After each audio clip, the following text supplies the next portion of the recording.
Eu gostaria de fazer uma pergunta sobre trabalho. Ficar um pouco mais leve a nossa conversa, né, Raquel? Porque tá ficando pesado o negócio aqui. Nós sabemos que trabalhar não é um direito. Ainda existem, talvez não as feministas mais consagradas, que já sabem que o trabalho não é um direito, mas ainda circula entre as pessoas a falsa noção de que o feminismo conquistou o direito de trabalhar para a mulher. E as feministas mais consagradas, Alexandra Kollontai, enfim, muitas falam sobre o trabalho de outra maneira. O trabalho sempre existiu, foi necessário para a sobrevivência, sempre foi cooperativo entre homem e mulher, sempre houve distribuição do trabalho. Então começa a Revolução Industrial. A Revolução Industrial não é um movimento ideológico, é um movimento econômico. Existem várias formas de produção, a produção agrícola, feudal, e aí surge a Revolução Industrial. Na Revolução Industrial há uma grande transformação no mundo do trabalho. A mulher e o homem que antes trabalhava em casa, sapateiro, ferreiro, agora precisam sair das suas casas. E aí surge o conceito de dona de casa. E algumas mulheres mais privilegiadas são poupadas de trabalhar 10, 11, 12 horas numa fábrica. Nesse contexto da Revolução Industrial, a Igreja Católica foi uma das primeiras a se posicionar sobre o abuso que era cometido contra os operários. Então o Papa Leão XIII, perto de 1850, emite uma bula chamada das coisas novas, ou seja, da novidade, que era a Revolução Industrial, e diz que os patrões têm que tratar seus funcionários com dignidade, os funcionários têm que respeitar as regras estabelecidas nos contratos de trabalho. Ele faz uma crítica ao capitalismo feroz e também uma crítica ao socialismo de toda forma. Então o Papa, a bula papal, a Igreja Católica, a Igreja Cristã, é uma das primeiras referências que depois são usadas para estabelecer o Código de Leis Trabalhistas. E nós temos aqui no Brasil, então, a CLT, que foi instituída pelo nosso ex-ditador fascista, o Getúlio Vargas. E o Getúlio Vargas, não é segredo para ninguém, embora tenha se baseado bem superficialmente no princípio cristão do respeito, ele também se baseou na Carta de Lavoro do Benito Mussolini, que é outro ditador fascista. Pois bem, essa CLT já determina, desde quando ela foi criada, se não me falha a memória, em 1943, já determina que os salários têm que ser iguais entre homens e mulheres, sem acepção de pessoa. Já está determinado isso. Pois bem, apesar disso já existir desde 1943, em 2023, agora o Lula tentou passar, e passou e aprovou uma nova lei sobre igualdade salarial, só para inglês ver, porque isso aí já era regra. E o que aconteceu depois dessa lei? A desigualdade salarial permanece e as mulheres continuam recebendo um salário relativamente menor do que os homens, de modo global, de modo geral, não de modo específico, de modo global. A minha pergunta para a Raquel é a seguinte. Será que depois de tantas iniciativas e de mais de um século em que se fala sobre igualdade salarial, de tantos programas, de tantas plataformas em defesa disso, não está na hora do movimento feminista entender que boa parte das diferenças que existem entre homens e mulheres, inclusive no mercado de trabalho, se devem a causas naturais e também a preferências de homens e mulheres? Não. Eu vou só fazer uma correção, que eu errei o nome da pessoa que foi estuprada e deu para adoção e ainda assim foi julgada. Foi a Clara Castanho, me desculpem. Tá. Mas ela... a gente percebeu. Me desculpem, enfim. Não, eu acho que não. Não o quê? Não concordo. Eu não acho que existem causas naturais para uma mulher trabalhar ou não. Primeiro, a gente está falando de capitalismo, né? Não é para trabalhar, é sobre desigualdade salarial, a pergunta. Então, não é natural. Como assim é natural? As pessoas têm que receber mesmo pelo mesmo trabalho, quando elas exercerem esse trabalho. Não tem uma causa natural. Eu posso refazer a pergunta para você? Para uma mulher receber menos que o homem? Ou eu posso responder. A desigualdade no trabalho é porque a mulher... Você falou do Getúlio, enfim. Então eu faço a pergunta. Posso refazer? Do tempo. Vamos lá. Então é o seguinte... existem muitas normativas e leis que já determinam a obrigatoriedade da igualdade salarial. O Lula aprovou, no ano passado, sancionou uma lei que determina novamente a igualdade salarial. O resultado dessa lei foi que a diferença salarial se acentuou em vez de melhorar. Pois bem, depois de tantos e tantos anos e de tantas iniciativas no mercado de trabalho, legislativas e tudo mais, para igualar forçadamente os salários entre homens e mulheres, você não acha que está no momento do movimento feminista explicar de outra forma, que não seja machismo superestrutural, as diferenças de trabalho? Nos salários, diferença global. As mulheres, em média, ganham 80 centavos para cada R$1 ganhado por um homem num salário, certo?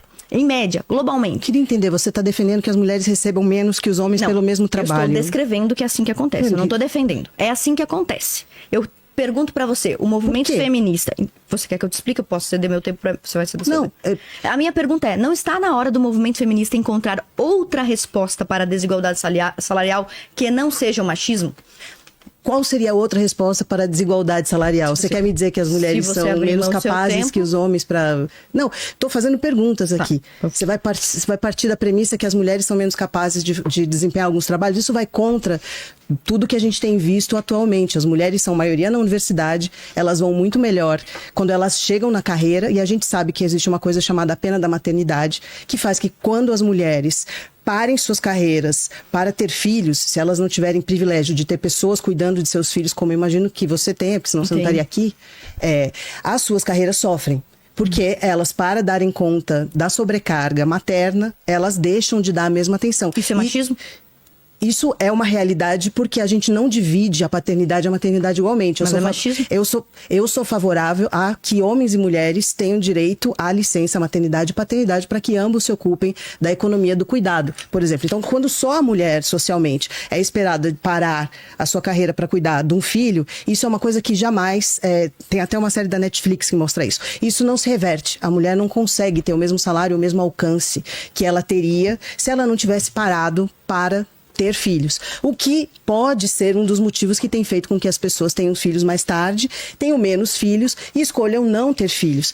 Mas, se as mulheres não pararem para ter filhos, elas são melhores, elas vão mais longe. Quer dizer, se a gente não falar do teto de vidro, que é uma outra coisa que atrapalha as mulheres, porque as mulheres, assim, começam em melhor estágio na universidade, começam em estágio equivalente no mercado de trabalho, tem essa parte da pena da maternidade quando elas param, mas mesmo assim, apesar disso, conforme vai acontecendo a carreira das mulheres, elas acabam ganhando menos e elas acabam recebendo menos promoções. Então a gente tem 4% de mulheres CEOs, por exemplo, hoje em dia. As mulheres não têm o mesmo acesso aos lugares de poder. Então, por isso que a gente fala que tem um machismo estrutural, porque as mulheres não conseguem atingir em igual proporção os espaços de poder que os homens conseguem. Então você pode dizer que os homens estão se reunindo para impedir que isso aconteça necessariamente? Não, mas inclusive a gente sabe disso em relação a políticas, as pessoas têm uma tendência a acreditar ou a confiar mais nos homens. A gente precisa falar mais o quanto que as mulheres são capazes e o quanto que elas conseguem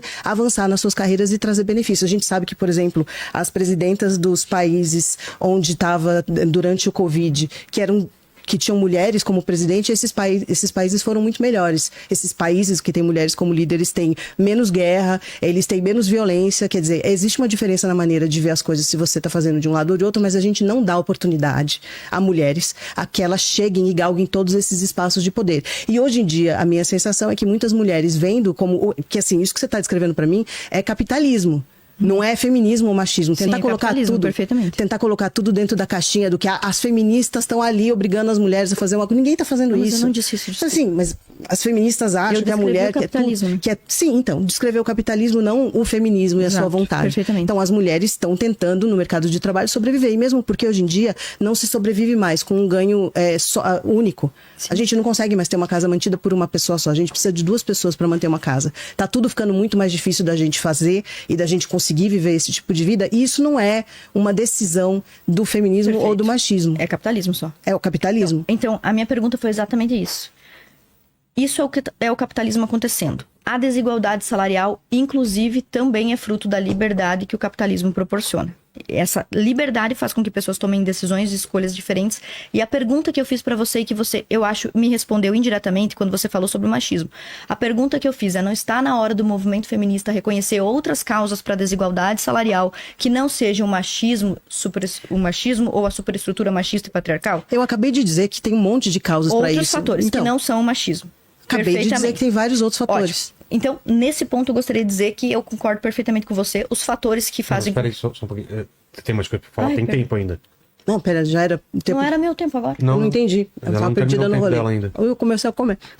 Você tem 1 minuto e 21, pode terminar de comer. Ah, tá lindo. Você tem a réplica. Eu não vi, pelo amor de Deus, desculpa. Mas você quer completar? Não, eu acho que a gente está falando sobre uma dificuldade do capitalismo que a gente precisa trabalhar juntos para reverter. Uhum. Eu não estou dizendo aqui que um é melhor do que o outro. Pelo contrário, os dois têm que trabalhar juntos para construir um futuro melhor. Eu acho que a gente tem que achar os espaços de conciliação. Eu acho que a gente tem que achar os espaços onde a gente pode ser colaborativo. Nesse sentido, eu acho que os homens têm que ir mais para o espaço do lar. Eles têm que ser mais presentes na criação dos filhos, que é uma coisa que a gente... historicamente não nos preocupava em ter isso, é melhor. Os homens podem estar mais dividindo esses trabalhos com as mulheres, e as mulheres para mulheres poderem estar no mercado de trabalho com mais segurança também. E eu acho que a gente tem que pensar novas maneiras de pensar o futuro. Porque do jeito que a gente está fazendo, está sendo muito difícil da gente conseguir se manter mesmo. E isso, na minha opinião, não vem de um lado, ou, enfim, não vem do lado do feminismo, certamente. A gente precisa de novas estruturas e novas maneiras de entender como a gente pode sobreviver na modernidade agora. Perfeitamente. Então, Vamos lá, quer terminar seus 20 segundos? Eu quero. Então, Mas eu quero terminar minha é tão bala. caro esse tempo. Dá os 20 segundos pra ela depois. Nossa, ela pelo ficar amor de sem Deus. tempo. Pode ser? O quê? Quer guardar seus 20 segundos pra depois? Guarde no banco Não, de segundo. ela tá só absorvendo a Jujuba. Eu Como tô tá o chat absorvendo. aí? Tá tranquilo ou estão brigando aí? Já sabendo, daquele Aquela jeito. briga entre eles, né? Tem uma briga interna. Vamos lá então, Raquel. Eu acho isso. Eu acho que a gente tem que pensar em novas maneiras de olhar para o futuro. Eu acho que as mulheres ainda sofrem dentro do ambiente de trabalho. O teto de vidro, que é uma sensação que você tem, que você chega num ambiente e você de repente não consegue mais crescer. Isso são coisas contra as quais a gente tem que continuar lutando. Tem muitas estruturas acontecendo ao mesmo tempo para que a gente não tenha o mesmo resultado financeiro. Não é todo mundo que vai ter o mesmo sucesso. Igualmente, não é um motivo só, são vários motivos, mas colocar tudo numa caixinha só e botar isso na conta de um movimento que só quer buscar a equidade, eu acho que é injusto. Perfeito. Pois bem, por que eu fiz essa pergunta para Raquel? Porque esse conceito, por exemplo, do teto de vidro é um conceito criado pelas feministas. No geral, popularmente, as feministas dizem que sim, tanto o cuidado que a mulher dedica à casa, quanto mais tempo que ela passa em casa, enfim, que indiretamente todas as causas desses efeitos indicados pela Raquel são fruto de uma estrutura machista. Eu fiz essa pergunta por quê?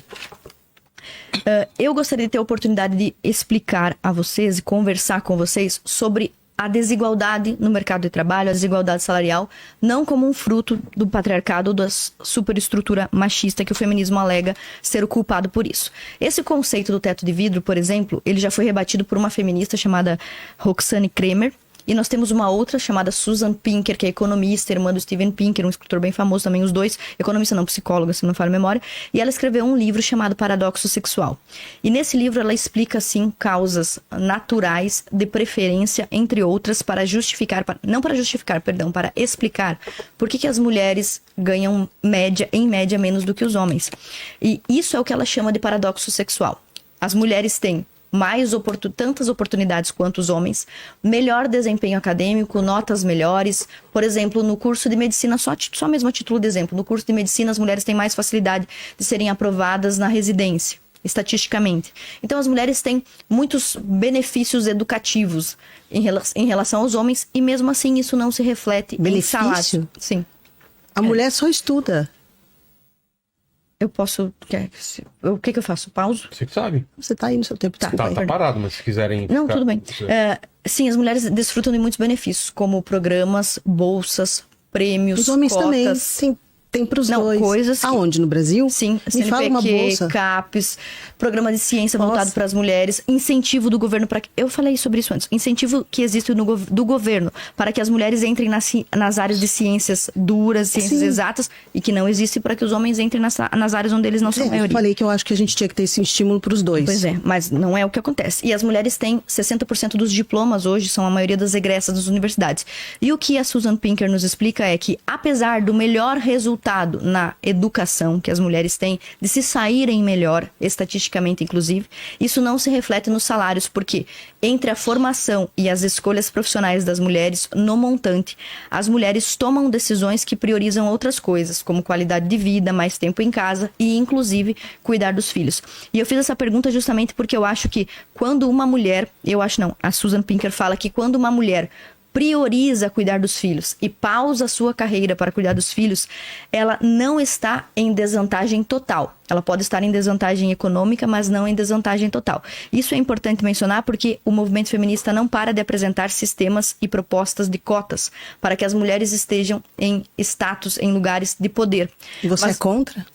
Sim, sou contra todo tipo de cota. Você é contra mulheres terem espaço? Não, eu sou a favor de mulheres terem espaço pelos seus talentos, pelo mérito e não por cotas. Tá bom. Por exemplo, as mulheres não receberam cotas para estar nas universidades, graças a Deus. Imagina que em 1950 tivessem criado uma cota para que nós mulheres fôssemos metade das universitárias. Hoje, nós somos 60%. Se essa cota tivesse sido criada, nós teríamos que deixar essas vagas para os homens.